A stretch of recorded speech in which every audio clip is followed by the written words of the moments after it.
I will start us off today with the book of Jeremiah chapter 1 verse 5, which says that before I formed you in the womb, I knew you. Before you were born, I set you apart. I appointed you as a prophet to the nations.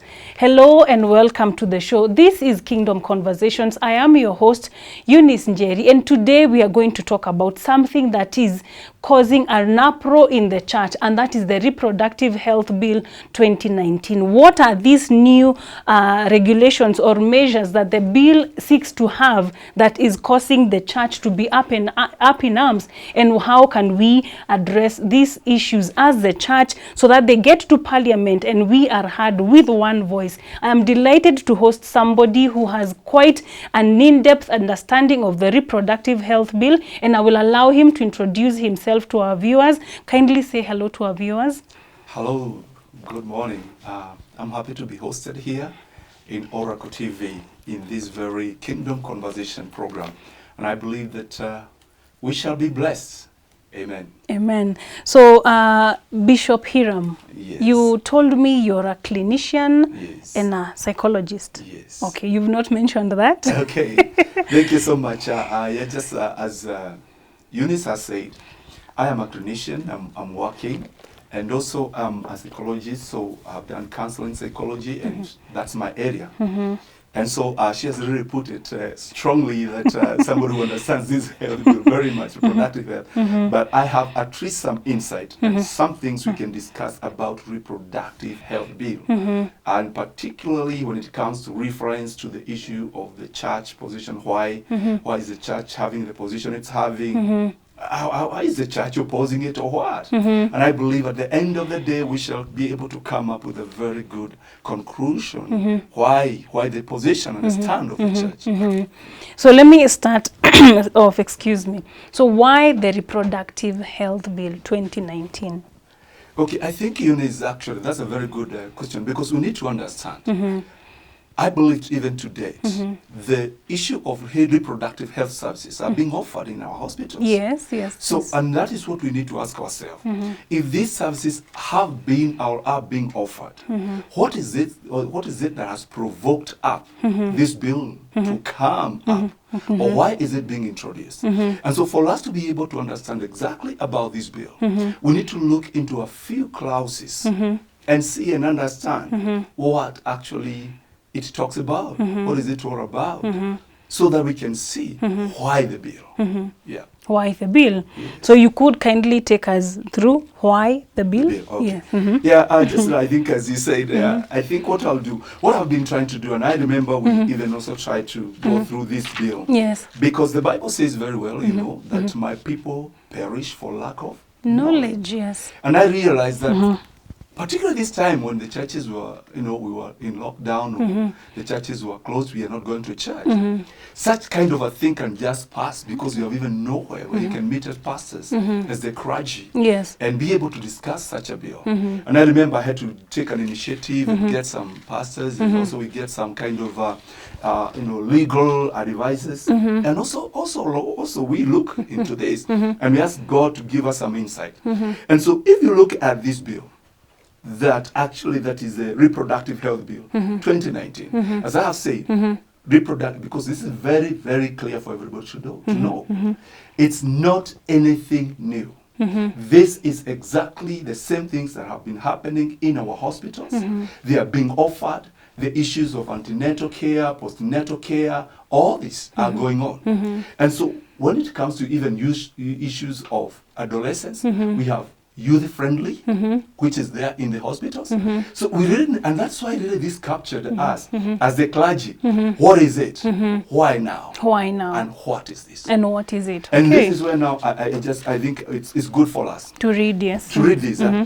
I think the most important, if you look at particularly just in the first pages of this Reproductive Health Bill, There are some definitions that are very key, and we need to understand these definitions because this will help us to understand the in-depth of this thing. You're right. And so the first one, I think, which is in that is in part one about the preliminaries, and it is talking in number 2 part of it, that this act, unless the context otherwise requires, adolescent means any person aged between 10 years to 18 years.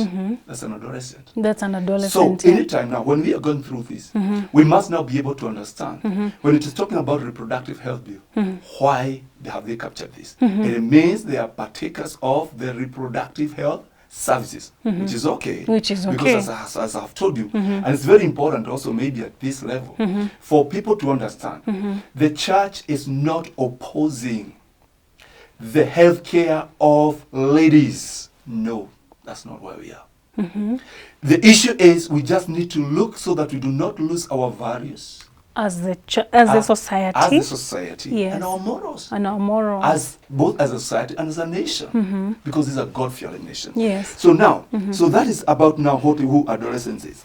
Now, then it talks about adolescent-friendly reproductive health services, and this is where I talked about youth-friendly. We have youth-friendly that is goes on.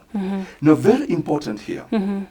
Adolescent-friendly reproductive health services means reproductive health care services that age and development appropriate and are accessible. Fine. Still, that one sounds very good, and I think I would like to go to that. But now, there is something that I think which is now where it begins. Where it begins to. Now, where we start beginning parting ways with this thing. All right. Where now the church, the clergy, Exactly. begins to feel here there's a problem. Exactly. This is where we part ways with this bill. And actually, this now goes again just to the same number 2, and where it is defining a commissioning or commissioning parents. Commissioning. Parents. This bill has come up with different parents. You have surrogate parents, commissioning parents, and we shall come into that. All right. But let us now first of all address the commissioning parents. It says this. Who is a commissioning parent, or who are commissioning parents? It means a couple of opposite gender who seek the help of a surrogate mother to bear them a child through artificial insemination. I think this is where now we need actually first of all to clarify and explain a few things. Hey. To the church and the to church. the believers and to the whole society in It Kenya is to understand. true. Because you see, and it's good to say, some of these things are very, very legal. These are legal documents. And sometimes a common person may not understand. And if they are brought to you and you're told to vote yes or no, you just vote because you don't understand. The language The language is itself. just complex. Yes, I'm not a lawyer, but I think this is just about... We call it the jugular, I guess. Yes, but we can understand here. Yes. So what is this commissioning parent? Let us understand. Now, commissioning parent, they have said, is a couple of opposite gender. All right? Opposite gender. Who is this surrogate mother? A surrogate mother is a lady who voluntarily Offers herself herself to bear a child or children for a couple. that is very clear. That's very clear. We have to understand that. So this lady will not own the child. She is going to carry the child, bring forth the child, and once immediately hand over the child to Yes. the commissioning parents. The commission, no, The parents, the surrogate. no. It's a surrogate. The surrogate mother Surrogate will carry mother. the child. Yes. And once they have delivered, Yes. they hand over the child to the Exactly. couple Yes. that contracted them to carry the child for them. Exactly. All right? And this child and every right belongs now to the commissioning parents. So they will decide the name, they will decide everything. The work of this surrogate mother is simply to incubate and carry the pregnancy and deliver the child. That's important. But now let's go back to this here. Surrogate parents means a couple of opposite gender. Not here, Eunice. Not opposite sex. Opposite gender. Opposite gender. So the And now- contentious issues there This is where the we begin. gender. This is where we begin now to part ways. Because what is the meaning? What is the definition of gender? Gender is actually either of the two sexes, male and female, especially when considered with reference to sociocultural differences Yes. rather than biological. So the fact that biologically one is a female can decide I'm not a female. Because biological does not matter. It's not about biological. When it comes now to issue of couple of opposite gender, it means that it is to consider these people socially and culturally. What do they feel? What do they want? What do they say? It has nothing to do with biological. So they have removed the word intentional. And this is what I said. This is very intentional, Eunice. When it comes to means a couple of opposite gender, why not of opposite sex? We shall be together. And please, we have no problem, please. Whoever are having this bill, we have no problem. But all we mean is, if it was opposite sex, there's no issue there. No issue there. We are home and dry. The home and dry, yes. Why then are we not comfortable with this? Because when it comes to opposite gender, it means two men, one can decide. One of them say, I feel I'm a woman. And the other man will say, I feel I'm a man. That's a couple. That's a couple. That's a couple. They'll get married. They will.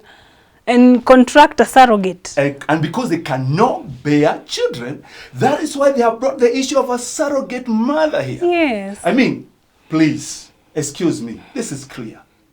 This does not need a legal advisor, interpreter. This is clear. Why the surrogate mother is coming in here and the couple of opposite gender? It's because somebody here behind the scene knows there's a couple that cannot reproduce. There's a couple that can't carry a pregnancy. Exactly. Pushing their lesbians gender. cannot be born. They can't reproduce. A woman and a woman cannot bring. Reproduce. Oh goodness. All right. Yes. It's not just about carrying. They cannot. Cannot reproduce. Yes. Two males, husband and wife, quote unquote. Now the gayism exactly cannot reproduce. Cannot reproduce. Lesbians cannot reproduce. Yes. So what do they need? A surrogate mother. How? That's the reproductive health bill. Forget about all these others. All these others are going on. They're gone. So everything else in the bill is something currently. If I take you these about intrapartum services, about all these, about healthcare provider, about what? There's nothing new here. There's nothing new. I told you I'm a clinician. I'm working. You're working. These are things that are provided. They are there in our health facilities. Yes. Go today, you'll get them. So we must interrogate this document. As the church, as the body of Christ. As the church, as the body of Christ, as the kingdom. As the kingdom of God, yes. And we need to have a conversation about it. To decide, is it worth taking?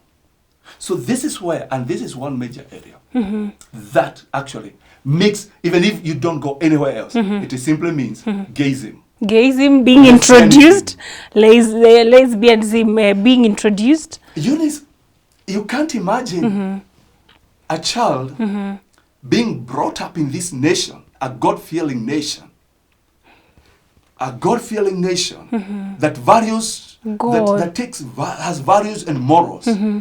A child being brought by two men, and the child is introduced that this is your mother, this is your father. What does that mean? From there on, that child knows that two men can be a mother and a father. And so it is introduction of homosexuality from childbirth. That child will grow up. Hey, God. Okay? And this is the kind of society this bill wants us to bring up and is to this pass. What you are advocating for? A boy or a child to be brought up by two men or two women. And one is called a mother and the other one is called a father. Also then that wrong. means you introduce homosexuality and lesbianism socially into the society. And it becomes a norm now. Exactly. It becomes a norm and it becomes a generational thing. Exactly. By the time we revert back, yes, the society is corrupted. Actually, if that child, even when they're boys and they start looking for other boys, you can ask, you can't question. I mean, this is what the life they know. And these things happen. Oh, because I've been to other places, other countries, I've been to UK, I've been to US. Yes. and these things. And They happen. And they happen, and this is all how it began. So I think this is where it all begins. Maybe we can just look at another point. Contentious issue. And the other concept. So I have no problem when it comes to issues of when they're talking about emergency obstetric care. This is actually exactly the same things that are happening today.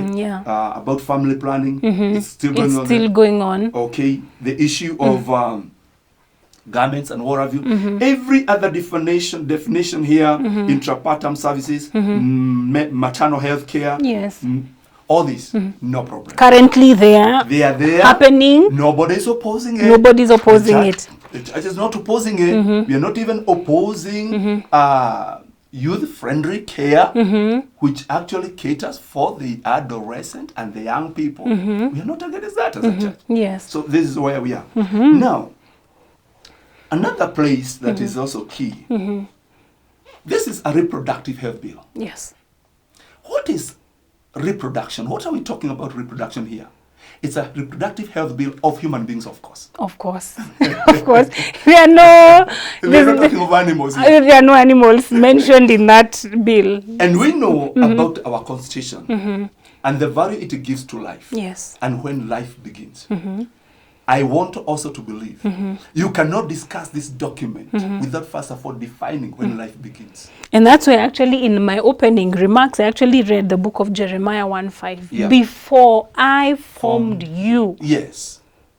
So when they say that a mother can have a right to terminate, that's an issue with the church. That's it. That's it. Kindly Before carry on. I Yes. formed you. I knew you. In other words, that exactly explains now, please, and it's very important, that life begins at conception. Yes.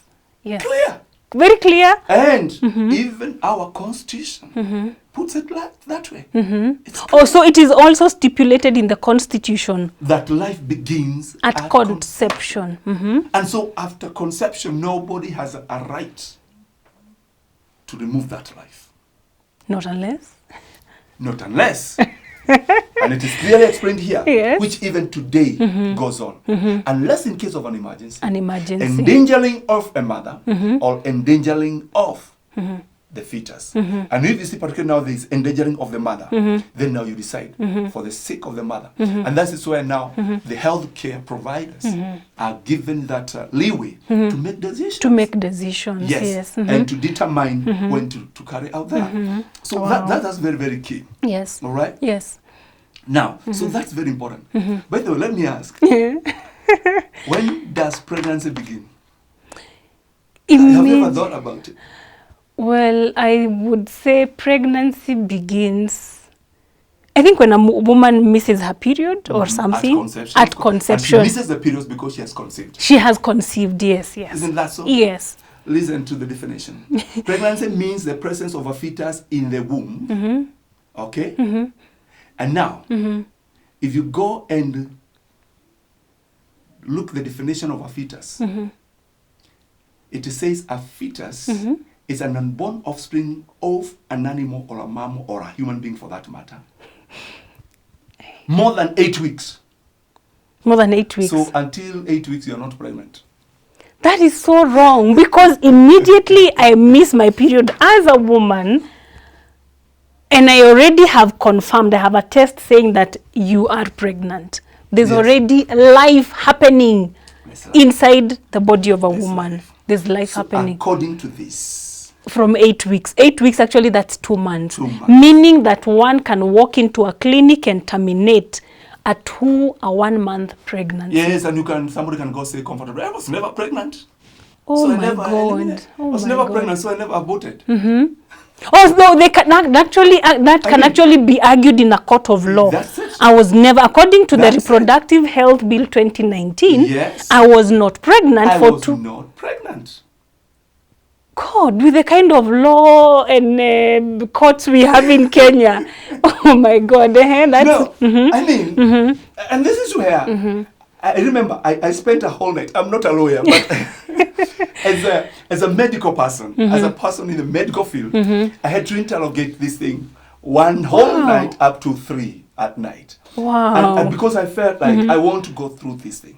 Bit And by bit. Bit by bit, because when it comes to these issues, I can understand. You When it do. talks about intrapartum, reproductive health rights, and all that. Those things. At least I've been in the practice as a clinician for some time, for quite some time. So I understand. And so this is exactly what it means. So now, surely, please, with every due respect, somebody with 2 weeks pregnancy is not pregnant, is not carrying life, and can go and argue in the court of law. Wow, and that's grounds for. It's here. It is there. It is here. I'm talking of things that are here. So that is it. Now, maybe something also here that I looked into. Is remember, we are just looking at basically the conditions. And we're trying to look why this bill. Why this bill? Now, reproductive health rights. What is this? Includes the right of all individuals. Note this. All individuals. Reproductive health means, or rather, state of complete, reproductive right here. Include the right of all individuals to attain the highest standard of sexual and reproductive health, to make informed decisions regarding their reproductive lives, free from discrimination, coercion, or violence. All persons. So if I am a gay couple, or a child of 10 years, remember, is a child of 10 years a person? Yes, that's a person. Yes. Okay. Oh my God. Is she an individual? Yes. So she can make a right? She can. A minor to make a decision. What is the role of the parent then? A 16-year boy who impregnates a 13-year-old boy has a right. Yes. If we follow that. It's all individuals. All individuals. I mean, people who are minors. Are they not individuals? They are. It's funny. No, please. It's very funny. These things are, and that's why I look this. Okay, this is my own observation. This is my observation, Eunice. But I believe it cannot just be dismissed anyhowly.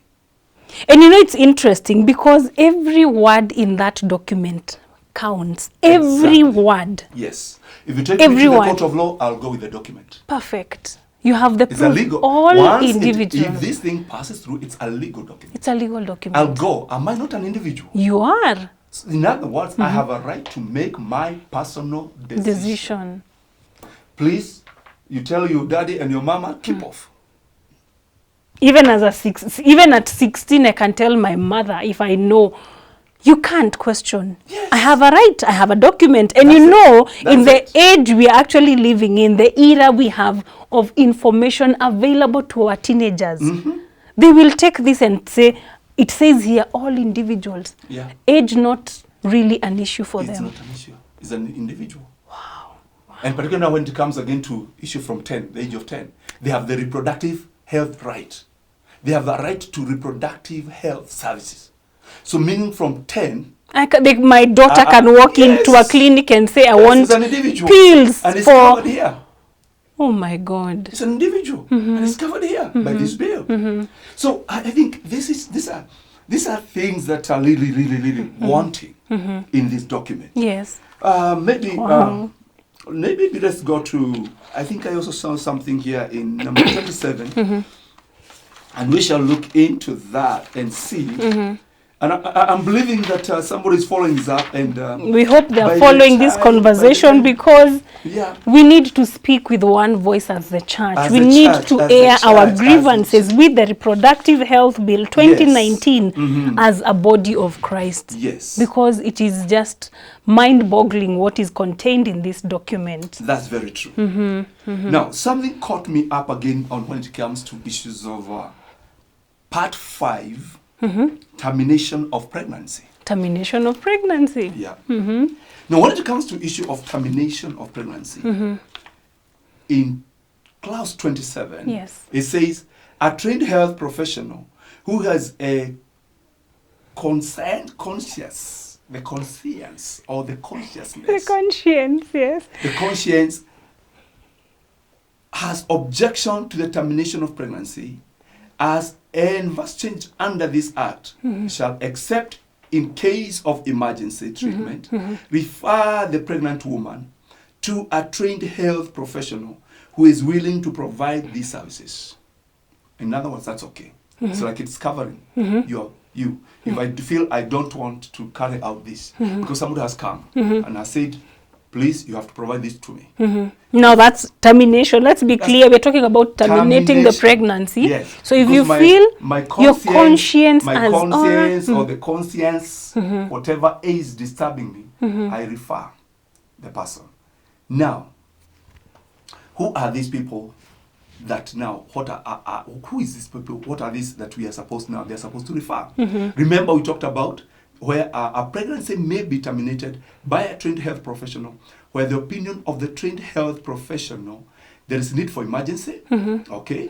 The pregnancy would endanger the life or health of the mother, or there exists a substantial risk that the fetus would suffer from severe physical or mental abnormality that is incompatible with life outside the womb.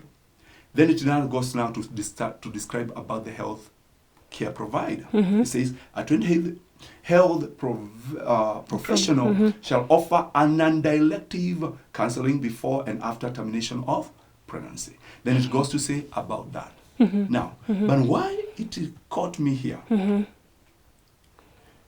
If actually it's only this is what people do, and it is clear.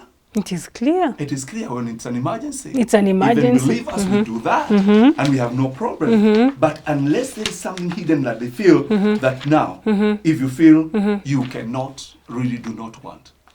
The last point. In 28, something caught me up here. Yes. Still on termination. On termination of pregnancy. Yeah. In the case of a pregnant minor, so age 10. Age 10, 12, 13, 14, 18. Because all those are minors. Yes. Because they're not adults. They're considered as minors. In case they become pregnant, has consulted, in the case of a pregnant minor, has consulted with the minor's guardians. That's when now you can terminate. You consult the guardian of the minor. Yes. And determine that I think here there's I think it's a typing problem, that it is in the best interest of the minor to terminate pregnancy. The best interest of the who? The minor. Which minor will accept to carry pregnancy? Meaning, if we were to follow this bill with the staggering numbers that we got, of teenage pregnancies, if half the parents of those children said that it is in the interest of my child that I, as the guardian, as the parent, opt for termination of pregnancy, then you have a right. You have said it well. So that is abortion, that is murder, that is killing, that is bloodshed. You have said it well with this. Oh my God. And that settles the case. Because it is to the interest of the minor. My child cannot go on with school.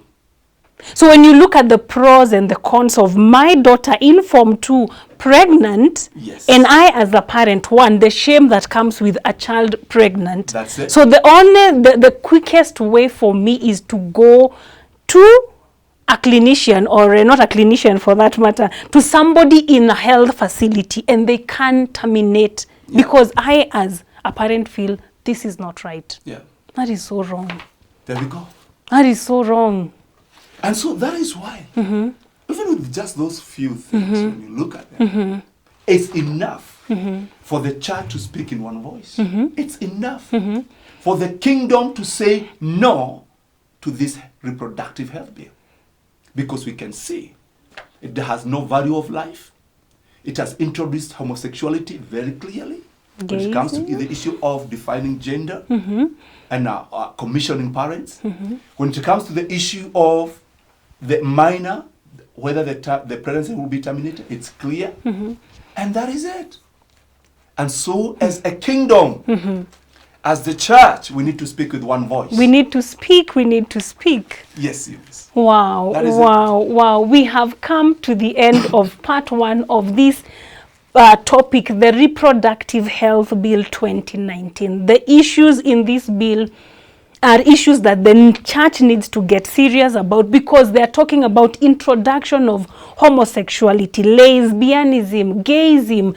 You can imagine the church getting to a point where they acknowledge a Mr. Kamau and a Mr. John as a couple in that church. That's it. What would we be telling the church or the children, our generations that will come after us, that it's okay to have a man marry a man? Are we telling, would we want as the church to tell the community, the parliament, that it's okay, we are okay with this bill? There are issues that must be addressed. The church has to wake up and speak with one voice, because it is bad. It is bad. What is contained in the bill is actually very, very wrong. Kindly keep it the Oracle Television Network. The future is here.